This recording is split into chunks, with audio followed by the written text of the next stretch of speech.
জি 24 ঘন্টায় Jack অলিভল studio থেকে আমি সব্যসাচী শুরু করছি স্পেশাল 24। মার্ভেলের সিনেমা টিনেমা দেখেন বা নর্স মাইথোলজি নিয়ে জানাশোনা আছে? ওসব জায়গায় লোকি বলে একজন দেবতার কথা আছে, ধূর্ততার প্রতারণার দেবতা লোকি। কাজ এবং সুযোগ বুঝে যে কোনো আকৃতি ধারণ করতে সক্ষম। লোকির জন্য প্রায় দেবতারা বিপদে পড়ে, চলে অশান্তি। নর্স শব্দ লোগি অর্থাৎ আগুন থেকে এসেছে লোকি, ধ্বংসাত্মক, অনিশ্চয়তায় ভরা, অনেকটা ডোনাল্ড ট্রাম্পের মতো। জার্মান ভাষায় লোকি মানে গর্ত। এই ট্রাম্প নিজের দেশকে গর্তে ফেলছেন, গোটা বিশ্বকে নাচাচ্ছেন, একদম লোকির মতো। ট্রাম্পের জন্য ঘেটে যাচ্ছে বিশ্বের নানা নক্ষ, আর যার জেরে অস্বস্তিতে পড়তে হচ্ছে নয়াদিল্লিকেও।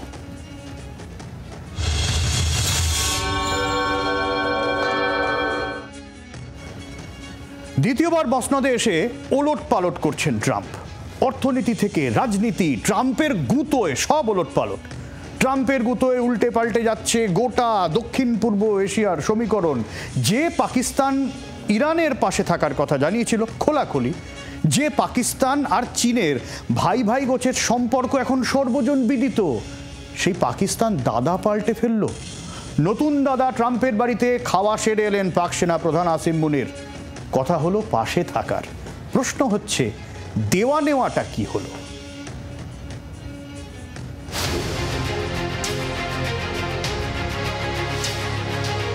দিন তিনেক আগে আমেরিকায় গিয়েছিলেন পাকিস্তানের সেনাপ্রধান আসিম মুনির।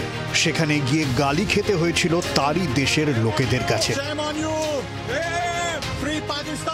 কিন্তু তখন কেই বা জানতো মুনির গালি হজম করছেন, কারণ গলাগলির তাস রয়েছে তার আস্তেনে।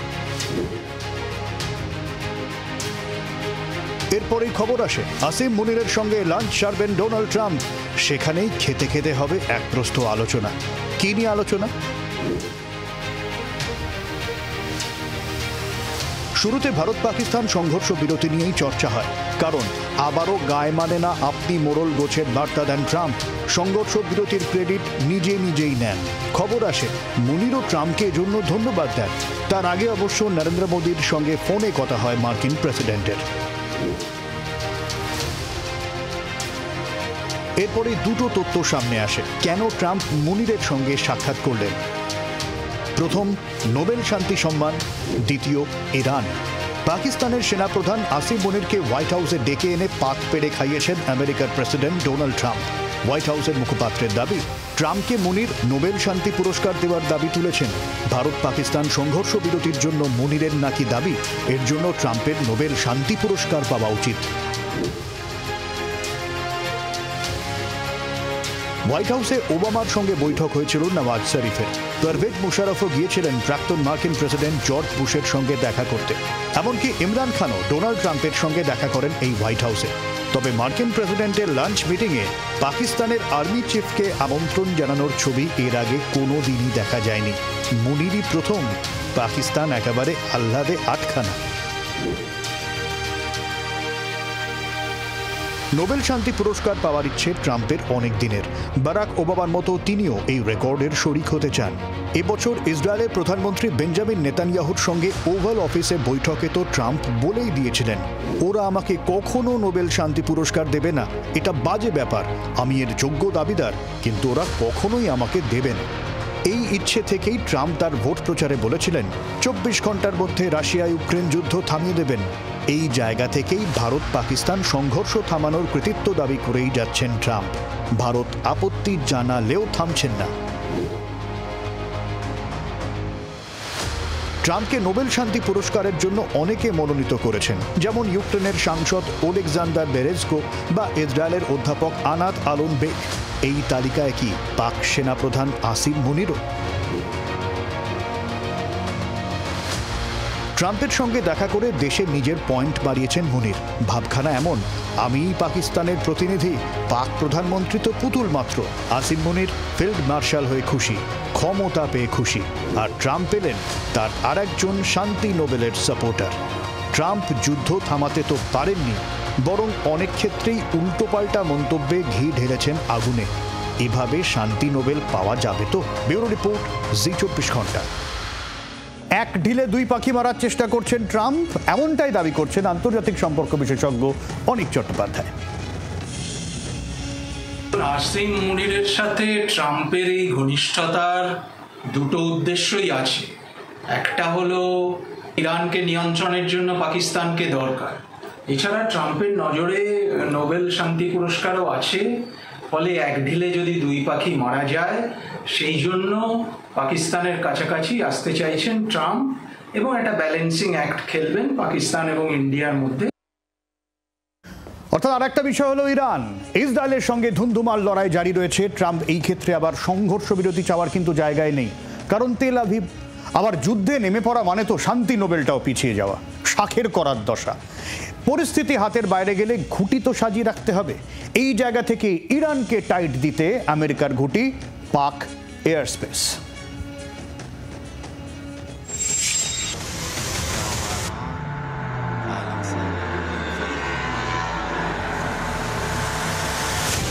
ইসরায়েলের সঙ্গে যুদ্ধ চলাকালীন ইরানের তরফে বার্তা আসে, তেল আভিভ যদি পরমাণু হামলা চালায়, তেহরানের বন্ধু ইসলামাবাদ পাল্টা পরমাণু হামলা চালাবে ইসরায়েলে। ভাইচারার এই বার্তা দূরছাই করে দেয় পাকিস্তান। তারা বলে এরকম কোনো কথাই তারা বলেনি, তবে তারা ইরানের পক্ষে, ইসরায়েলের বিপক্ষে। সেই পক্ষে বিপক্ষের সম্পর্ক ঘেঁটে গিয়েছে। এখন ইরানের থেকে দূরত্ব বজায় রাখছে ইসলামাবাদ। ये हमारी अपनी सिक्योरिटी के लिए है, हमारी अपनी स्टेबिलिटी के लिए है, इस रीजन में स्टेबिलिटी के लिए है। वरना 9/11 के बाद दोनों फौजें 11 महीने eyeball to eyeball खड़ी रही। अगर ये ना होता तो शायद पता नहीं क्या हो जाता उस वक्त, क्योंकि इंडिया को तो कोई मौका चाहिए था। तो हमने कोई ऐसी स्टेटमेंट, हमारी तरफ से कोई ना स्टेटमेंट किसी ने दी है। इसको फैब्रिकेट किया गया है इसको। और मैंने आपको एक वो मिसाल दे दी है कि कल प्रेसिडेंट ट्रंप की चल रही थी, और वो जब हमने 3 जगह से चेक करवाया तो वो AI जनरेटेड, यानी वो फेक थी वो जो क्लिप था। মুনিরের ট্রাম্প ঘনিষ্ঠতার কারণেই কি এই পাল্টি? কিন্তু কেন মুনিরকে বুকে টেনে নিলেন ট্রাম্প? ইরানের সঙ্গে 909 কিলোমিটার সীমান্ত পাকিস্তানের। ইরানকে টার্গেট করতে যা গুরুত্বপূর্ণ। পাক আকাশপথ গুরুত্বপূর্ণ স্ট্র্যাটেজিক পয়েন্ট। ইরানের টার্গেট করতে হলে এটাই সব থেকে শর্টকাট। এই কারণেই এখন পাকিস্তানকে প্রয়োজন আমেরিকার। সূত্রের খবর, বিনিময়ে পাকিস্তানকে অত্যাধুনিক বিমান, অস্ত্রশস্ত্র গিফট দেওয়ার কথা বলেছেন ট্রাম্প। মিলতে পারে অর্থ সাহায্য। সেক্ষেত্রে পাকিস্তানের নতুন করে মার্কিন ঘাঁটির সম্ভাবনাও প্রবল হচ্ছে আরও, যা নিঃসন্দেহে ভারতের জন্য অস্বস্তির। অবশ্যই প্রথম নয়, আফগানিস্তান অপারেশনে পাকিস্তান ছিল আমেরিকার কাছে গুরুত্বপূর্ণ। এবার ইরানের ক্ষেত্রেও গুরুত্বপূর্ণ হতে পারে পাকিস্তানের বালুচিস্তানের একাধিক সেনা ঘাঁটি। তবে পাকিস্তান ক্রমশ আমেরিকামুখী হলে চীন কি ছেড়ে কথা বলবে? যেখানে চীন প্রকাশ্যে ইরানের পাশে, রাশিয়া রীতিমতো ইরানের পরমাণু কেন্দ্রে সাহায্য দিচ্ছে, সেখানে এই নতুন পক্ষে পাকিস্তান যে স্রেফ বড়ে বনে যাচ্ছে, এ কথা মূর্খ মুনিররা বুঝেও বুঝতে চাইছেন না। আখের গোছানোয় নজর মুনিরের, আখের গোছানোয় নজর ট্রাম্পেরও। ব্যুরো রিপোর্ট, জি24 ঘন্টা। চীন চাইলেও কিন্তু এখনই পাকিস্তানের হাত ছাড়তে পারবে না। কেন? বুঝিয়ে দিলেন আন্তর্জাতিক সম্পর্ক বিশেষজ্ঞ অনিক চট্টোপাধ্যায়। পাকিস্তানে চীনের যে ইনভেস্টমেন্ট আছে সেটা প্রচুর বেশি, ফলে চীন এখনই চাইলেও পাকিস্তান থেকে দূরে সরে যেতে পারবে না। ফলে এখনই চীন পাকিস্তান দূরত্ব তৈরি হবে না। তবে আমেরিকার পাকিস্তানের মাখামাখিতে অস্বস্তি সব থেকে বাড়ছে আমাদের।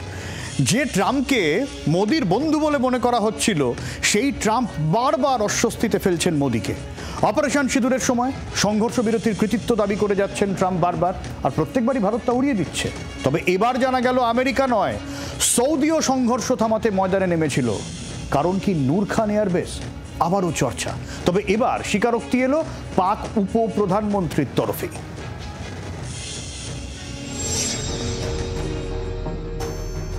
আগেই মেনেছিলেন শাহবাজ শরীফ, এবার ইশাক দার। পাক প্রধানমন্ত্রীর পর উপপ্রধানমন্ত্রীও মেনে নিলেন ভারতের হামলায় ক্ষতিগ্রস্ত হয়েছিল পাকিস্তানের বায়ুসেনা ঘাঁটি। রাওয়ালপিন্ডির নূর খান এয়ারবেস এবং শোরকোট বিপর্যস্ত হয়েছে অপারেশন সিঁদুরের ধাক্কায়। इंडिया की कि उन्होंने 2:30 बजे फिर वही हरकत कर दी कि जी नूर खान एयरबेस पे, शोरकोट एयरबेस पे, 2 एयरपोर्ट्स पे उन्होंने फिर अटैक किए उसी रात को, 6 और 7 की दरमियानी रात को। পাক নিরাপত্তা বিশেষজ্ঞ ইমতিয়াজ গুলের দাবি নূর খান এয়ারবেস আমেরিকার গোপন ঘাঁটি।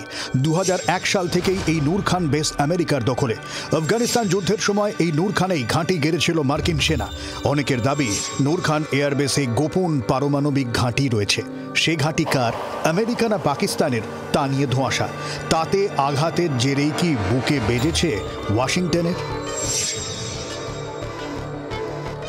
ইশাকদার এও জানিয়েছেন ভারতের হানার ৪৫ মিনিটের মধ্যেই সৌদি যুবরাজ ফয়সাল বিন সালমান নাকি তাকে ফোন করে জিজ্ঞেস করে তিনি কি জয়শঙ্করের সঙ্গে কথা বলবেন যে পাকিস্তান থেমে যেতে চাইছে। সৌদি আরবও যে নীরবে ভারত পাক সংঘর্ষ থামাতে চেষ্টা করেছিল তা জানা গিয়েছে পাক উপপ্রধানমন্ত্রীর দাবিতেই। उसके बाद विद इन 45 मिनट्स मुझे सऊदी प्रिंस फैसल साहब का फोन आया और उन्होंने मुझे वही बात की कि ब्रदर आई जस्ट अंडरस्टूड कि जी आपकी बात हुई है रूबियो से और अपना am I authorise to talk to Jaishankar also and convey के you know you are ready if they stop. I say yes. স্বাভাবিকভাবেই ট্রাম্পের সংঘর্ষ বিরতির দাবি নিয়ে বিরোধী খোঁচা খেতে খেতে কিছুটা চাঙ্গা হয়েছে গেরুয়া শিবির। पाकिस्तान के फॉरेन मिनिस्टर और डिप्टी प्राइम मिनिस्टर इशकदर का उनकी मीडिया में आया है, उसमें से कई सारे टेकअवेज निकलते हैं। पहली बात, जो लगातार कह रहे थे कि भारत ने सरेंडर कर दिया, जो कह रहे थे भारत ने सीजफायर की मांग की और ट्रंप साहब ने मीडिएशन किया, ये तीनों चीज़ें ध्वस्त हो गई है। तो मतलब पाकिस्तान ने सरेंडर किया, कोई यूएस का इंटरवेंशन होता तो वो सऊदी के पास क्यों जाते, मतलब कि कोई किसी थर्ड पार्टी का इंटरवेंशन नहीं था। Country need an answer. We asked for a parliament session, which they are not doing at all. At least country need an answer. American president making India as a actually India as non-serious country. American president is making like this. Every day he is issuing that type of statements. So it is our duty, we are countrymen, it's our duty, our country's dignity is going to be attacked by any other country leader. We need to react on this. Our Prime Minister has to clarify it. বাদল অধিবেশনে সংসদ উত্তাল হবে স্পষ্ট। তার উপর Trump মুনিরের কাছাকাছি আসায় নতুন করে অস্বস্তি নয়াদিল্লির। স্বস্তি একমাত্র ইশাকদারের এই মন্তব্য। ব্যুরো রিপোর্ট, জি24 ঘন্টা। গত 27 মে ইরানের আয়াতুল্লাহ খামেনেইর সঙ্গে দেখা করেছিলেন পাক সেনাপ্রধান আসিম মুনির আর পাক প্রধানমন্ত্রী শাহবাজ শরীফ। 21 দিন পর পাল্টি খেয়ে মুনির খেতে চলে গেলেন ট্রাম্পের সঙ্গে। আমেরিকা ভারতের কাছে বিশ্বাসযোগ্যতা হারিয়েছে, পাকিস্তানও কি চীনের কাছে বিশ্বাসযোগ্যতা হারাবে? এই জায়গা থেকেই কি নতুন অক্ষ তৈরি হতে পারে, যে অক্ষ তৈরির চেষ্টা দীর্ঘদিন ধরে করে যাচ্ছে রাশিয়া? মার্কিন দাদাগিরির বিরুদ্ধে এককাট্টা হবে ব্রিক্স অন্তর্ভুক্ত দেশগুলি। এই নোটের ভিডিও বাজারে ছেড়েছে রাশিয়ার সেন্ট পিটার্সবার্গে ইন্টারন্যাশনাল ইকোনমিক ফোরাম। ডলার ছাড়াই ব্রিক্স অন্তর্ভুক্ত দেশগুলি যদি ব্যবসা করতে চায় তাহলে বিকল্প হতে পারে দেশগুলির এই কমন নোট। পরের মাসে ব্রাজিলের রিও ডি জেনেইরোতে ব্রিক্স সামিট রয়েছে, সেখানেও কি এই ডলারাইজেশন নিয়ে চর্চা হবে? ব্রিক্সকে মৃত বলে দাগিয়ে দিয়েছিলেন ট্রাম্প, হুমকি দিয়েছিলেন ব্রিক্স এসব ভাবলে 100% শুল্ক চাপাবে। ট্রাম্পের হুমকিতে পাত্তা না দিয়ে এবার কি ব্রিক্সের এককাট্টা হওয়ার পালা? সত্যি কথা বলতে ব্রিক্স নিয়ে একটা উন্মাদনা দেখা দিয়েছে, কিন্তু আজকের দিনে দাঁড়িয়ে আপনি যদি বলেন আগামী কিছু দশকেও এই ব্রিক্স কিন্তু ডলারকে রিপ্লেস করতে পারবে না। আর ডলারের একটা দেখবেন সারা বিশ্ব জুড়ে, এটা যদি আপনি দেখেন ডলারের একটা পূর্ব ইতিহাস আছে, সেই জায়গা থেকে দাঁড়িয়ে ডলার এখন সারা বিশ্বের একটা অর্থনৈতিক ট্রানজ্যাকশনের একটা মাধ্যম, যেটা প্রত্যেকটা দেশের কাছে অ্যাকসেপ্টেবল। তবে ইতিমধ্যেই ডলার নির্ভরতা কমাতে একাধিক পদক্ষেপ নিয়েছে ব্রিক্স। বিশ্বের জনসংখ্যার 46% ব্রিক্সের, বিশ্বের জিডিপির 35.6% ব্রিক্স অন্তর্ভুক্ত দেশগুলির। 2022 সাল থেকে দেশীয় টাকায় ব্যবসাপাতি করে ভারত, রাশিয়া। চীনও নিজের টাকায় একাধিক দেশের সঙ্গে ব্যবসা করে। ব্রিক্সের জন্য তৈরি হয়েছে ব্রিক্স নিউ ডেভেলপমেন্ট ব্যাংক। কোনো দেশ যদি আর্থিক সমস্যায় পড়ে, সেই আর্থিক সংকট মোকাবিলায় গঠিত হয়েছে কন্টিনজেন্ট রিজার্ভ অ্যারেঞ্জমেন্ট। নয়া পেমেন্ট সিস্টেম নিয়েও ভাবনা চিন্তা করছে ব্রিক্স।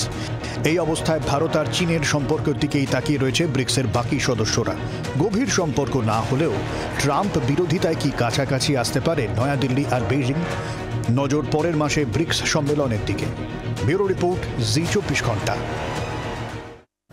বাজার বিশেষজ্ঞ অনির্বাণ দত্ত কিন্তু বলছেন কিছু ক্ষেত্রে একমত হলেও ভারত চীন খুব গলাগলি এখনই সম্ভব নয়, আর আমেরিকার সাথেও এখনই পাঙ্গা নেওয়ার মতো অবস্থায় ভারত নেই। এটা ঠিক কথা যে চীন হচ্ছে আমেরিকার এখন প্রধান শত্রু অর্থনৈতিকভাবে, এবং তারপরে এখন কিছু উন্নতিশীল দেশ আছে, তাদের মধ্যে ভারত মানে অগ্রগতির সঙ্গে এগিয়ে যাচ্ছে।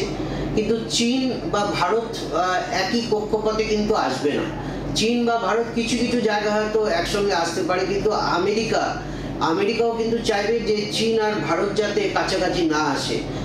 আমেরিকার সঙ্গে এখনই কিন্তু ভারত কোনো রকমভাবে মানে ওরকম কোনো সম্পর্কে জড়াবে না যাতে আমেরিকা ক্ষুব্ধ হয় এবং ভারত আমেরিকার সম্পর্ক। আর আন্তর্জাতিক সম্পর্ক বিশেষজ্ঞরা বলছেন আন্তর্জাতিক সম্পর্কের আঙিনায় সবই সম্ভব।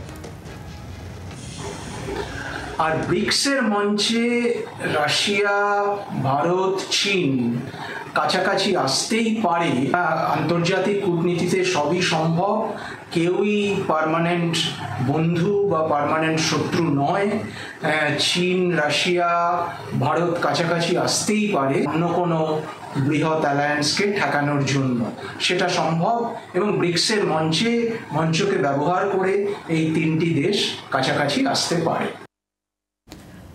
আসলে সব দেশই চায় বাকি দেশের সমস্যা থেকে যাক, বাকিদের মধ্যে সমস্যা খারাপ হোক, সম্পর্ক খারাপ হোক। সমস্যা জিইয়ে রেখে দেওয়াটাই আন্তর্জাতিক রাজনীতির দস্তুর। এটাকে বলে মৌনিং দ্য গ্রাস, ঘাস কাটা নীতি। যুদ্ধে ঘাস কাটা নীতিটা ইসরায়েলের আমদানি। 2014 সালে এই নীতির কথা উঠে এসেছিল। গত 3 বছর ধরে চলা রাশিয়া ইউক্রেন যুদ্ধ বা হামাস ইসরায়েলের সংঘাত সবটাই এই ঘাস কাটা নীতি। বাগানে যখন ঘাস হয় তা পুরোপুরি উড়িয়ে না দিয়ে বাগান মালিক কী করে? ঘাস ছাঁটে। ছাঁটা ঘাস একটু বাড়লে ফের ছাঁটা। এই নীতিতে বলে ঘাস কাটা নীতি, যেখানে হামাসকে লাগাতার আক্রমণ করলেও একেবারে শূন্য করা হয়নি। তাহলে প্যালেস্তাইনের দায় নিতে হবে। একইভাবে রাশিয়া ও ইউক্রেনকে পুরোপুরি ধ্বংস করবে না। ইরানের পরমাণু টার্গেট হলেও আমেরিকা কি সেই নীতিতে চলতে চাইছে? যেমন পাকিস্তানের জঙ্গিবাদ। বর্তমানে ভারত পাকিস্তান সহ একাধিক দেশের কনফ্লিক্টে এটাই মনে হচ্ছে। ঘাস একদম সাফা করে দিলে ঘাসের পরিবর্তে অন্য সমস্যা হতে পারে, তাই ঘাস থাক, ছাঁটাও চলতে থাকুক। তৈরি হোক ঘাস গজানো আর ছাঁটার নতুন নতুন কৌশল।